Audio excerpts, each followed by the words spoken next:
Bienvenue dans cette vidéo qui a pour objectif de vous proposer plusieurs modalités de classe pour faire restituer les connaissances à des élèves, mais en développant leur créativité, en utilisant les tablettes en classe. Plusieurs modalités.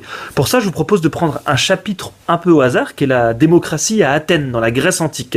J'ai listé ici les connaissances qu'un enseignant d'histoire en 6e, par exemple, pourrait attendre de la part de ses élèves sur ce chapitre. Savoir situer dans le temps, dans l'espace, savoir ce qu'étaient les citoyens, qui pouvaient être citoyens, qui ne pouvaient pas l'être. Alors, pouvaient être citoyens les hommes de plus de 20 ans, étaient exclus les esclaves, les femmes, les métèques, et puis d'autres catégories de la population. On pourrait attendre de savoir le nombre de citoyens, c'était 15% de la population, 40 000 Athéniens qui étaient citoyens, et puis leur rôle, voter les lois, décider des traités de paix ou de guerre entre cités. Alors ça, on pourrait demander aux élèves de le restituer par écrit sous forme de réponse à des questions ou de paragraphes argumentés par exemple, mais on va voir qu'on peut proposer d'autres modalités de classe qui permettent de développer la créativité des élèves. C'est parti. La première application que je vous propose, elle est formidable parce qu'elle permet de faire parler des photos ou des images de personnages historiques. Je vous propose Photospeak, mais il existe d'autres applis sur le même modèle. Et là, on pourrait demander aux élèves de faire parler ce jeune Athénien pour raconter sa vie de futur citoyen. Bonjour, alors je suis presque un citoyen puisque j'ai 19 ans et l'année prochaine je pourrai passer l'épreuve qui me permettra de rejoindre ce grand groupe de citoyens qui votent les lois, qui défend la cité. Deuxième possibilité que je vous propose, c'est de faire enregistrer des chroniques radio à vos élèves, de les mettre à la place de reporters, en utilisant l'appli GarageBand si vous êtes sur iPad, mais aussi toute autre application de dictaphone qui pourra faire l'affaire. La Minute Histoire. La Minute Histoire. Bienvenue sur la chronique La Minute Histoire, la chronique qui vous explique à quand remonte notre histoire d'aujourd'hui. Et cette année, une année pleine d'élections dans notre pays, on va essayer de comprendre à quand remontent les élections. Depuis quand existe la démocratie. Et pour ça, on va aller faire un tour en Égypte antique, au tout début de la citoyenneté, Alors maintenant, un autre moyen qui va être de la réalisation vidéo en utilisant un fond vert. Et ça, vous allez voir, ça va vous permettre de demander à vos élèves de se plonger concrètement au cœur d'une autre époque ou d'un autre lieu dans le monde. C'est parti, nous on part du coup pour la Grèce antique. Alors je ne parle pas trop fort si vous voulez bien, parce que vous voyez que je suis dans un moment assez important pour la cité d'Athènes. C'est un moment de vote et de délibération.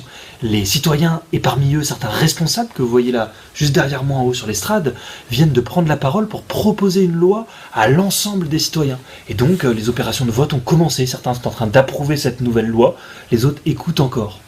Et le fond vert sera aussi l'occasion bien sûr d'utiliser des cartes pour faire situer aux élèves. Alors je suis encore en Grèce antique, voilà, Athènes, mais aussi les autres grandes cités de cette époque. Alors tout simplement en classe, pour réaliser ce genre de choses, il faut que vous disposiez d'un fond vert qui peut être installé, qui peut être modulable ou qui peut être installé pourquoi pas sur un mur, et d'une application pour aller avec le fond vert. Moi je vous propose Green Screen, mais il en existe plusieurs applications de fond vert.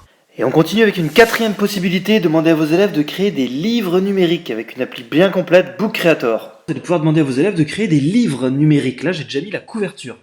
Et comme ce sont des livres numériques, on va pouvoir ajouter toutes sortes d'éléments multimédia.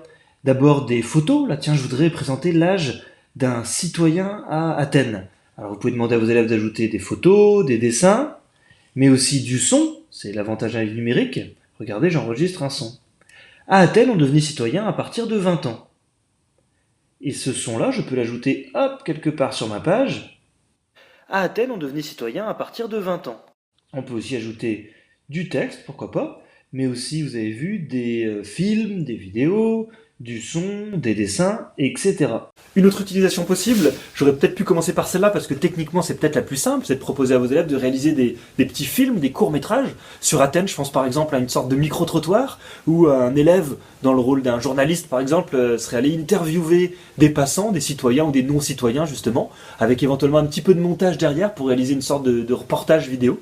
Alors je vous le fais pas là parce que j'ai pas sorti les tenues d'Athéniens, mais à savoir que techniquement c'est très simple. L'appli appareil photo, caméra, on filme. Voilà, c'est terminé pour cette vidéo, j'espère que ça vous aura donné des pistes d'idées. En tout cas, pour rendre nos élèves créatifs, n'hésitons pas à être nous-mêmes créatifs dans les activités et les modalités qu'on met en place.